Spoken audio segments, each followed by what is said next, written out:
이번 비디오에서는 머신러닝의 어떤 모든 머신러닝 방법들이 고민해야 되는 문제, 꼭 딥러닝에 국한된 게 아니라 어떤 모델을 쓰고 어떻게 그걸 어세스먼트 할 것인가에 대해서 한번 생각을 해보겠습니다. 이것도 뭐 이렇게 하면 된다라기보다는 이제 결정을 내려서 본인이 상황에 맞는 결정을 내려가지고 수행해야 되는 거고요. 자, 우선 첫 번째 이런 거죠. 어떤 모델을 써야 되는가? 디시전 트리 써야 되나? 컨보루션 뉴럴 네트워크를 써야 되나? 투레이어 뉴럴 네트워크를 써야 되나? 히든 뉴럴 개수 몇 개를 해야 되나? 렐루를 써야 되나? 아니면 시그모이드 써야 되나? 자, 그러면 이거에 대한 정답은 밸리데이션 셋에서 잘 되는 걸 써야 된다가 이제 정답이 되겠습니다. 트레이닝 에러가 작다는 거는 그냥 뭐 참고로 그런 얘기는 할 수는 있겠지만 별로 이렇게 중요한 얘기가 아니에요. 트레이닝 에러는 사실 별 중요한 게 아니에요. 근데 그 트레이닝 에러는 뭐 꼭 그런 건 아니지만 모델이 복잡해지면 더 작아질 가능성이 높은 거죠. 그래서 트레이닝 에러가 낮다는 중요한 게 아니고 트레이닝에 관련되지 않은 베리데이션 셋의 에러가 낮은 게 이제 중요한 거죠. 그렇다면 뭐 제가 에러라고 얘기했지만 성능을 표현하는 적당한 지표는 뭘까요? 정확도? 그렇게 단순한 얘기가 아니거든요. 성능을 표현하는 숫자적 지표를 찾는 게. 그 다음에 이제 또 다른 질문은 뭐 만들었어요. 그러면 이제 뭐 이 정도 동작할 겁니다. 이 정도 동작할 겁니다. 이 정도를 어떻게 평가할 것인가. 이런 질문들이 있죠. 자, 우선 뭐 우리 애큐러시 계속 클래시피케이션 얘기했으니까 애큐러시를 계속 얘기를 했는데요. 애큐러시라는 게 굉장히 괜찮은 지표긴 하지만 항상 좋은 지표는 아니죠. 가끔씩은 별 상관이 없는, 별 쓸모가 없는 정보를 주죠. 그러니까 이게 이제 애큐러시 패러독스라고도 하는데요. 애큐러시가 어떤 경우에 굉장히 미스리딩한 거죠. 그러니까 어떤 경우는 애큐러시 낮은 모델을 골라야 된다는 얘기인 거죠. 그게 맞는 거죠. 그래서 특히 이제 클래스가 임밸런스한 상황에는 A 클래스랑 B 클래스의 개수가 많이 다른 경우엔 그 경우가 이제 더 두드러지고요. 자, 예를 하나 들어보겠습니다. 이게 이제 보험 사기를 찾는 애플리케이션인데요. 이제 타겟이 파지티브, 이제 사기 쪽인 거죠. 그 다음에 이제 선량한 사람들이 9,850인 거죠. 그래서 어떤 모델은 뉴럴 네트워크가 생각하셔도 좋습니다. 어떤 모델은 파지티브를 250, 네가티브를 9,750 내보낸 거죠. 그랬을 경우에 이 모델의 애큐러시는 전체 중에서 대각선에 100이랑 9,700이 있으니까 98%가 됩니다. 애큐러시 98인 모델인 거죠. 어떤 모델은 모두 다 네가티브, 그러니까 사기가 아니라고 얘기하는 거죠. 그럼 전체 경우가 만 중에서 맞은 대각선에 있는 게 9,850이니까 애큐러시가 98.5%가 나옵니다. 당연히 애큐러시가 높죠. 그러니까 애큐러시가 높다라는 게 뭐 나쁘다고 할 수는 없겠지만 애큐러시가 높으니 그걸 골라야 된다. 이것도 굉장히 미스리딩한 거죠. 그래서 굉장히 애큐러시만 갖고서 뭘 판단하는 건 이제 위험한 생각일 수가 있습니다. 지금까지 한 뭐 엠니스타 이런 거 이제 클래스별로 다 크기가 똑같고 그 다음에 뭐 3을 4로 하나 뭐 다른 숫자 다른 거 모든 것들이 이제 같은 페널티를 받아야 되니까 애큐러시가 굉장히 괜찮은 메저가 맞는데요. 그렇지 않은 경우도 많다.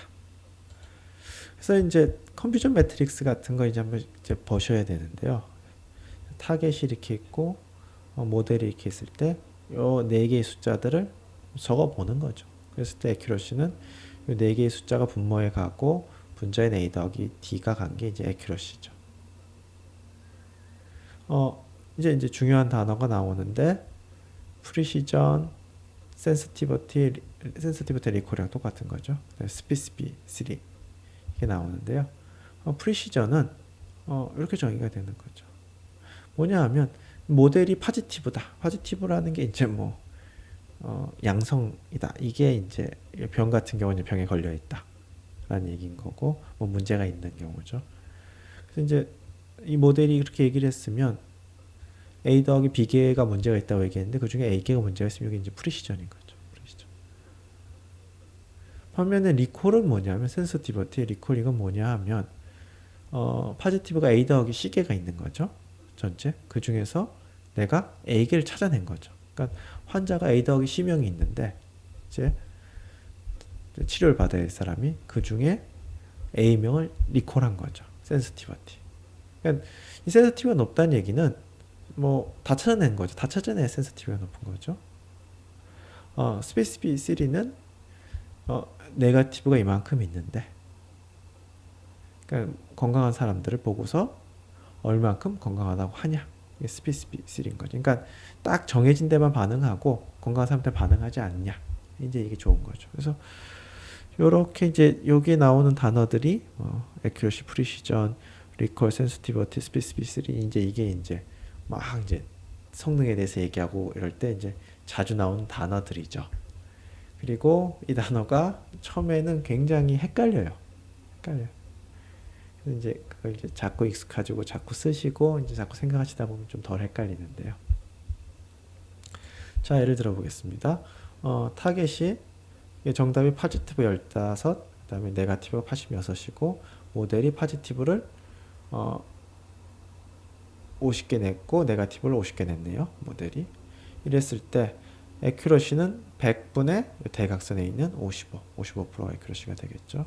센서티버티, 리콜은 지금 15개의 건수 중에서 10개를 찾아냈으니까 리콜은 3분의 2, 66%가 되겠죠.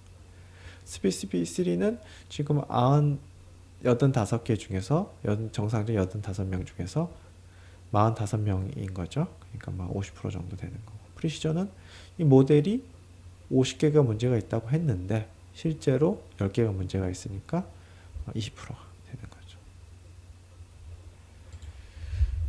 이제 이게 근데 스레시홀드에 따라서 상황이 계속 바뀌는 거죠. 자, 우리가 뭐 이제 어떤 뇌에 어떤 문제가 있는 거를 뉴럴 네트워크로 판단한다고 했을 때 이상적인 상황이라면 문제가 있었을 때 뉴럴 네트워크에서 나오는 숫자가 이런 분포를 따를 거고 정상적일 때 이런 분포를 따르는 거예요. 그러니까 이 중간에 어떤 선을 기준으로도 나눠서 여기 중간에 있는 어디든지 나눠서 여기 오케이 여기 문제가 있는 거 문제가 없다 이러면 되는 거죠. 아무 문제가 없어 이렇다면. 그런데 현실적으로 대부분의 상황이 이렇게 되는 거죠.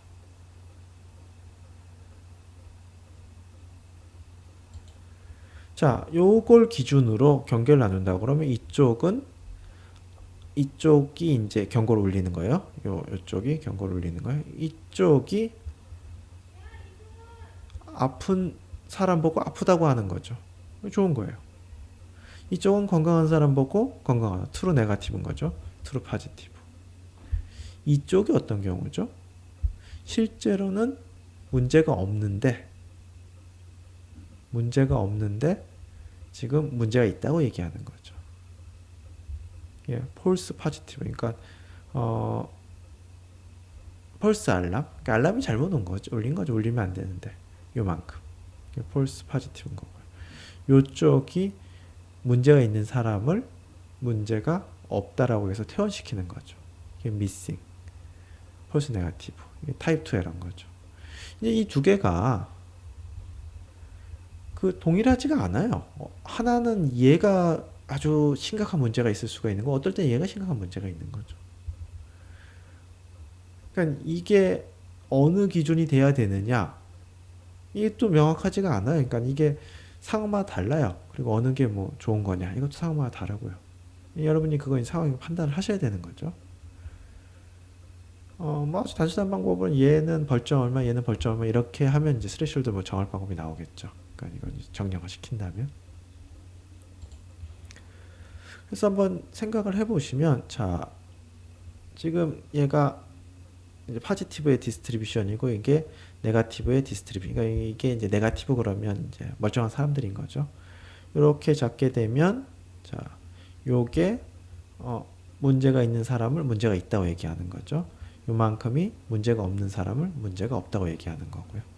요만큼이 어떻게 되죠? 문제가 있는데 놓친 거죠. 이쪽이 미싱인 거죠. 근데 이제 스레시홀드가 바뀌어요. 스레시홀드가 내려가게 되면 자, 이거 커지죠. 그러니까 이 기준을 좀 더 넓게, 그러니까 더 많은 사람들이 걸리도록, 그러니까 왼쪽으로 이동시킨다면, 자, 요게 이제 위로 올라가는 경향을 보이고, 위로 올라가는 거죠. 그래서 센서티비가 올라가요. 센서티비티가 이제 이게 스레시홀드 내려가면 센서티비티가 당연히 올라가죠. 왜냐하면 아프다는 얘기를 지금 남발하는 거니까요. 센서티비티가 올라가는데 그와 동시에 이 폴스 파지티브도 올라가는 거죠. 뭐 당연한 얘기죠. 폴스 파지티브도 커지는 거죠. 더 진행하게 되면 센서티비티가 100점이 될 수도 있죠. 100%가 될 수도 있죠. 아픈 사람 다 찾아냈어요. 단 폴스 파지티브가 커지겠죠. 그러니까 어떤 스레시홀드를 써야 되느냐, 이제 그것도 이제 여러분이 타입 1과 타입 2 에러가 받아야 될 페널티, 코스트 이런 거에 생각을 하셔가지고 조정을 하셔야 되죠. 그래서 뭐 사실 뭐 사람마다 다르게 하고 어느 게 좋은 방법인지 잘 모르겠는데, 뭐 크로스 엔트로피 트레이닝 한 다음에 스레시홀드를 바꿔가면서 어떤 내가 갖고 있는 코스트에 최적화 시키는 방법, 뭐 이런 게 무난한 선택인 것 같습니다.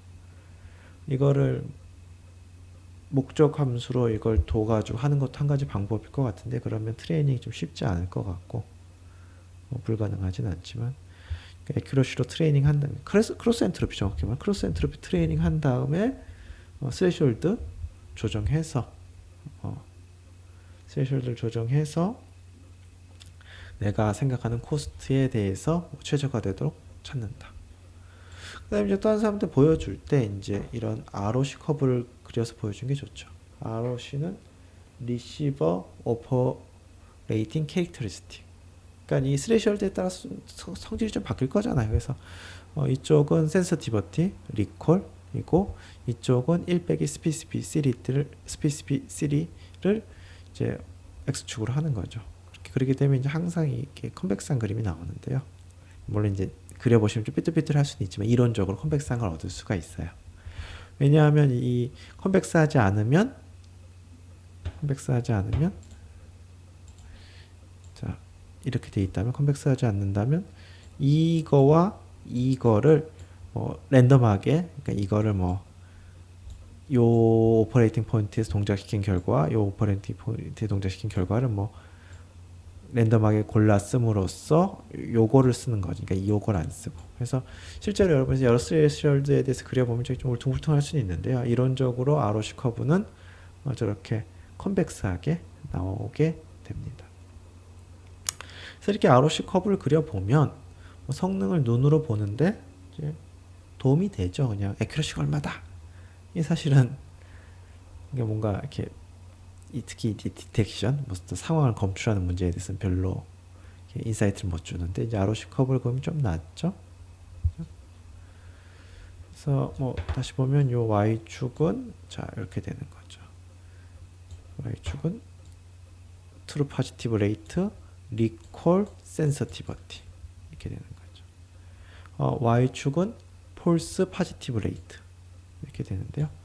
요게 1 빼기 스페시피시티가 되는 거죠. 그러니까 이쪽이 이게 삑사리가 난다는 얘기인가? 얼마큼 삑사리가 많이 나냐? 이제 이쪽이 커질수록 삑사리가 많이 나냐는 거죠. 이쪽은 놓치는 게 없냐? 다 환자들 다 찾아내냐는 거고, 이쪽은 엉뚱한 사람 찾느냐는 거죠. 그러니까 다 문제가 있다고 하면 엉뚱한 사람 많이 찾고, 그 다음에 놓치는 것도 없는 거죠. 여기 지나가는 건 이제 트리비얼한 거고, 이걸 얼만큼 이걸 만들 수 있느냐, 이게 질문인 거죠. 그래서 이거는 이제 당뇨병성 망막염인가요? 이제 그걸 검출한 뉴럴 네트워크로 검출하는, 정확히 말하면 르넷으로, 르넷이 아니라 구글넷으로 검출한 페이퍼인데요. 자, 여기는 이런 점들이 이제 의사들이 한 거죠. 이게 사람은 여러 개의 오퍼레이팅 포인트가 있죠. 그러니까 사람마다. 어떤 사람은 센서티비티가 좀 낮은 대신에 스페시피시티가 굉장히 높다든지 그런 특징이 있는 거죠. 어떤 사람은 이렇게. 이제 알고리즘은 장점이 여러 개의 그 스레시홀드 쓰게 되면 이제 그런 것도 조정할 수 있다는 거고요. 자, 이거 같은 경우는 이제 AUC를 중요한 매트릭을 썼습니다. AUC를. 자, 대체적으로 봐서 요 그래프에 이제 이쪽에 있으면 이제 나은 거죠. 이쪽에 있으면 좀 못한 거고. 그러니까 요 분들은 요 알고리즘보다 요 문제에 한해서는 좀 성능이 낮은 거고, 요 의사들은 좋은 거죠. 왜냐하면 이제 이쪽이 우리가 가야 될 목표 지점이니까요. 이상적인 성능이니까요. 그래서 이제 AUC 내가 어떤 디텍션에 대해서 뭐 성능을 꼭 숫자 하나로 얘기해야 된다. 그러면 이 에어리 언더 커브 요 그래프를 그리고는 저 면적을 매트릭으로 얘기하는 게 가능한 선택 중에 하나입니다.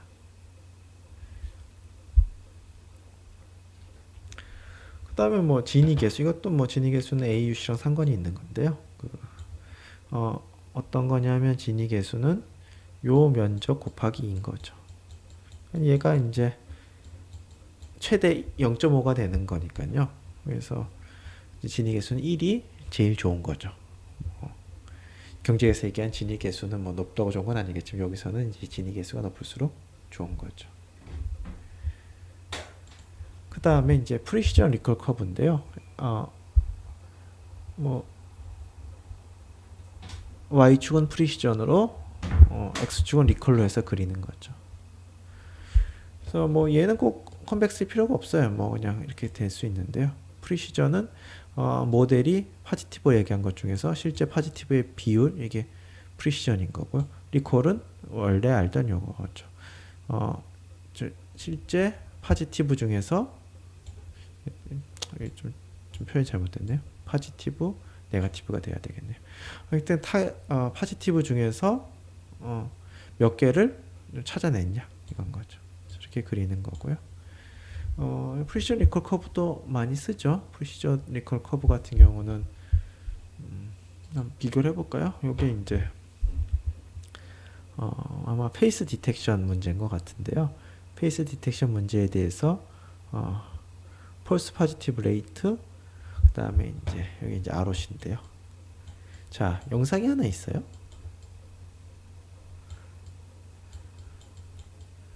자, 여기에서 요렇게 하나 찾았고 하나 잘못 찾았어요.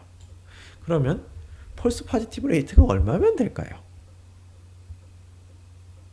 이 디텍션 문제에서 이게 성능을 얘기하면 처음에는 되게 헷갈려요. 이거 어떻게 해야 되느냐? 이제 알고리즘 따라 다른데, 이제 알고리즘이 만약에 이제 슬라이딩 윈도우처럼 이렇게 여러 개 윈도우에 대해서 이렇게 테스트를 해가지고 한다 그러면 이제 뭐 펄스 파지티브 레이트가 이제 숫자가 나올 수도 있는데요.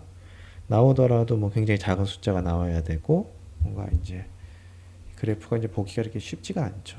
오히려 이런 경우에는 프리시전 리콜이 그리기도 좋고 이해하기도 괜찮죠. 이렇게 된 상황이라면 프리시전은 두 개 얘기했는데 하나가 얼굴인 거죠. 그러면 프리시전은 0.5, 리콜은 1. 이 명확한 거죠. 이것도 뭐 알고리즘에 따라서 이제 트라이를 몇 번 했는지, 몇 개의 그 윈도우를 썼는지 이런 거에 따라서 뭐 펄스 파지티브 레이트 계산할 수도 있는데요. 적어도 뭐 이런 문제에서는 프리시전 리콜이 좀 더 판단하기가 좋은 것 같습니다. 디텍션 문제 보시게 되면 디텍션 문제 성능이 이제 MAP를 많이 쓰죠. 오브젝트 디텍션 문제는 이제 그게 에버리지 프리시전, MAP, 민 에버리지 프리시전인데 뭐 그게 뭘 의미하는지에 대해서 공부하는데 한참 걸려요. 아마 여러분 공부하시면 2, 3일은 생각하셔야 될 거예요. 그 느낌에 대해서 제대로 공부를 하시려면. 그러니까 이런 성능 매트릭이 꼭 이해가 쉬운 건 아니다. 이건 뭐 굉장히 중요하지만 뭐 관련돼서 공부도 해야 되고, 그 다음에 처음에는 좀 마음이 안 와닿고 좀 헷갈리기도 하고요.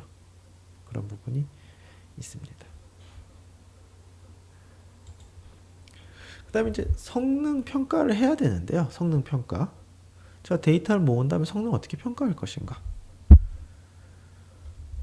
아주 표준적인 방법은 자, 데이터를 모아서 트레이닝 셋, 밸리데이션 셋, 그 다음에 테스트 셋으로 나누는 거죠. 그래서 트레이닝은 트레이닝 셋으로 하는 거죠. 지금 제가 뭐 엠리스트 이런 거 할 때는 이제 이런 개념 없이 막 섞어서 막 얘기를 했는데요. 엠리스트 할 때 이제 사용했던 건 밸리데이션이 좀 더 맞죠. 트레이닝으로 학습하고 요걸 이용해서 파라미터를 학습하고 요 밸리데이션 셋에서 성능 평가를 해보는 거죠. 그래서 어떻게 얘기를 하냐 하면 트레이닝은 자 모델의 어떤 파라미터 결정하기 위한 게 트레이닝인 거죠. 그럼 밸리데이션 뭐냐 하면 모델 셀렉션을 하기 위한 건데 무슨 말인가 하면 제가 트레이닝을 했는데 하나는 레이어가 5층이고 하나는 7층이에요. 어느 걸 써야 되죠? 트레이닝 에러가 7층짜리가 적어요. 그럼 그 7층짜리 쓰면 되나요? 대체적으로 모델이 복잡해지면 복잡해질수록 트레이닝 에러가 내려가는 경향이 있죠. 그러면 뭐 트레이닝 에러 작다는 게 별 큰 의미가 없어요. 어떤 걸 써야 되느냐? 트레이닝에 개입하지 않은 셋에서 성능이 좋은 걸 쓰면 되는 거죠. 그러니까 뭐 트레이닝 셋으로는 파라미터를 결정하고 밸리데이션 셋으로는 하이퍼 파라미터를 결정한다. 여기 이제 굉장히 요약된 얘기인 거죠. 트레이닝 셋에서는 파라미터 결정하고 밸리데이션 셋으로는 하이퍼 파라미터 결정하는 거예요. 그럼 테스트 셋은 어떻게 쓰느냐? 다 끝내고 나서 테스트 셋에서 성능 한번 평가해 보는 거죠. 그래서 성능이 나오면 이게 이제 밖에 나가서 세상에 나가서 이 정도로 동작을 하겠구나 라고 추측할 수 있죠. 밸리데이션 셋만 해도 지금 밸리데이션 셋에 최적화돼서 파라미터를 찾았으니까요. 이게 이제 실제 나가서 어떤 성능을 보일지에 대해서는 판단하기 좀 어렵죠. 그래서 이제 아까 말씀드린 이게 이제 구글의 당뇨병성 망막염 검출하는 논문인데요. 이 같은 경우는 이제 여기서 데이터를 모아서 80%는 트레이닝, 그러니까 네트워크 웨이트 결정하는 데 쓰고 나머지는 하이퍼 파라미터 결정하는 데 쓰고 이렇게 되죠. 성능 평가는 뭐 다른 병원에서 취득된 데이터로 평가를 한다든지 뭐 그런 식으로 테스트 셋을 완전히 분리해서 쓰고 있습니다. 써야 되죠, 그렇게.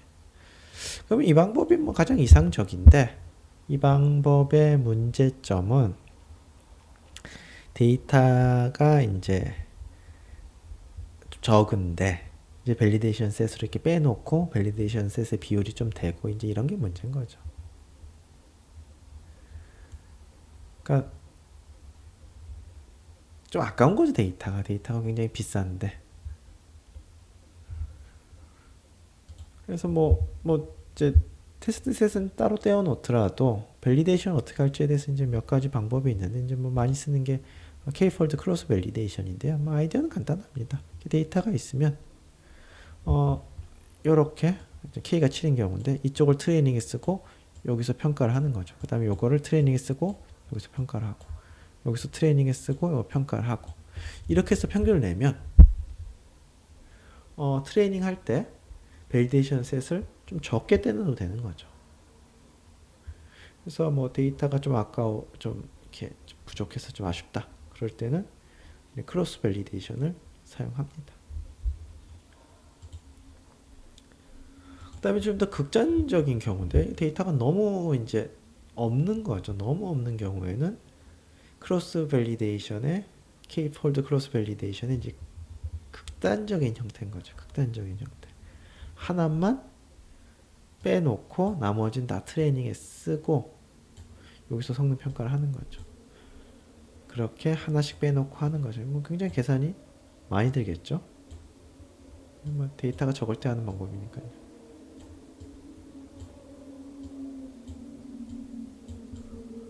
리브 원 아웃 크로스 밸리데이션이라고 부르는데요. 이 방법이 뭐 여러분 어떻게 생각하실지 모르겠는데요. 뭐 데이터가 정 없을 때는 뭐 당연히 쓸 수 있는 방법이긴 한데 그러니까 없으니까 어쩔 수 없이 쓰긴 한데 뭐 그렇게 좋은 방법은 아니에요. 우선 뭐 여러 번 해야 되는 것도 그렇지만 트레이닝 할 때 트레이닝 셋이 거의 같은 트레이닝 셋으로 하는 거죠. 그러니까 비슷한 걸 계속 반복하는 거죠. 그래서 이렇게 좋은 선택은 아닌데 뭐 상황이 여의치 않으면 당연히 저렇게 해야 되겠죠.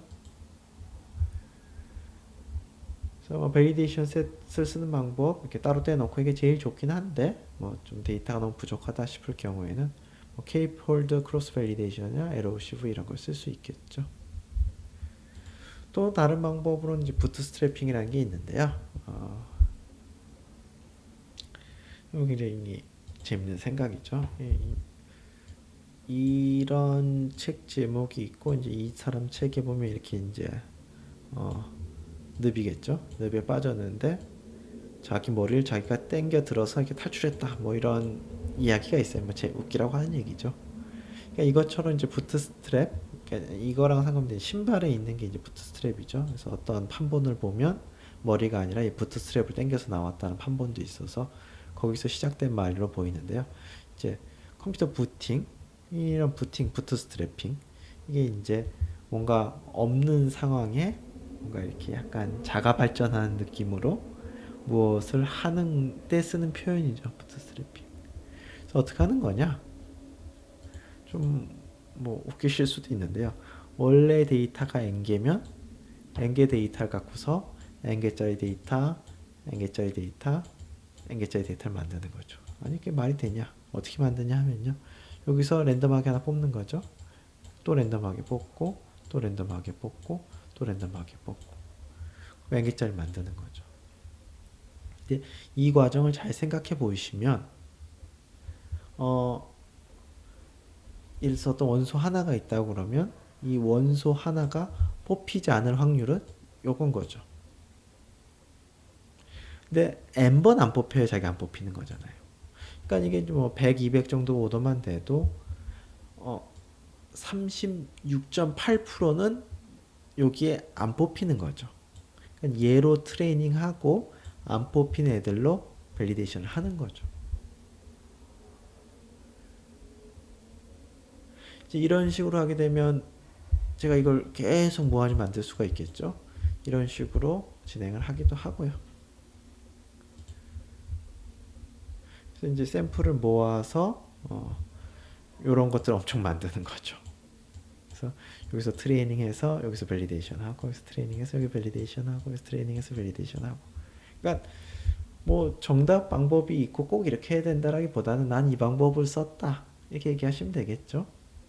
근데 뭐 밸리데이션 나눠서 하는 게 제일 좋고 뭐 K-폴드 크로스 밸리데이션도 괜찮고 저는 사실 뭐 부트스트래핑 쓰는 논문은 전 개인적으로는 못 본 것 같습니다. 그러니까 제가 읽은 논문들 중에 당연히 뭐 가능한 방법이고 사람들이 쓰고 있는 건 확실하지만요. 자, 그래서 한번 이렇게 정리가 되는데요. 우선 하이퍼 파라미터를 정의를 해야 되겠죠. 그 다음에 이제 데이터를 이렇게 아까처럼 뽑아서 트레이닝을 하고 그 다음에 남은 거 갖고서 이제 밸리데이션 에러를 재는 거죠.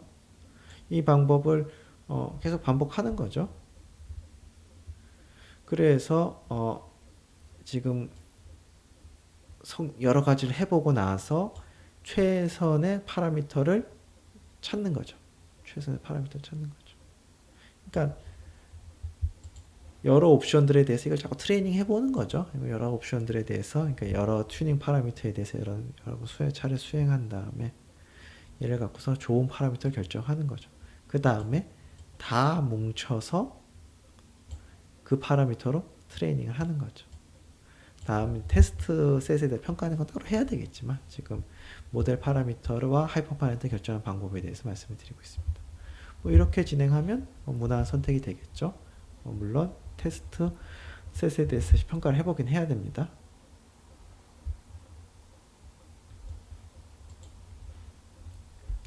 자, 어떤 방법을 써야 되느냐? 아까 말씀드렸듯이 하나보다 더 좋은 방법 이런 건 없죠. 근데 뭐 큰 데이터셋이 뭐 그렇게 크지 않을 경우 뭐 K-폴드 크로스 밸리데이션이 많이 쓰는 옵션 중에 하나죠.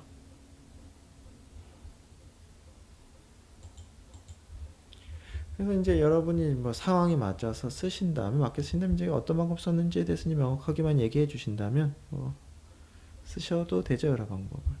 그다음에 샘플이 많은 경우에 뭐 그런 거 특별히 고민하실 필요 없고요. 샘플이 많은 데는 없을 때가 이제 문제인 거고요. 샘플이 많다 그러면 밸리데이션 테스트 셋 따로 떼놓고 하셔도 되고요. 그 다음에 뭐 계산적인 측면에서 괜찮은 방법을 선택하셔도 되죠. 이제 샘플이 이제 적을 때가 이때가 문제인 거죠. 근데 뭐 딥러닝에서는 어떻게 보면 이제 이런 이슈가 좀 비껴나갔을 수도 있어. 왜냐하면 딥러닝 기본적으로 많은 샘플에 대해서 수행을 하는 거니까요. 근데 뭐 전통적인 걸 뭔가 트레이닝 하실 때는 이런 문제에 대해서 조금 더 심각하게 생각을 해보셔야 합니다.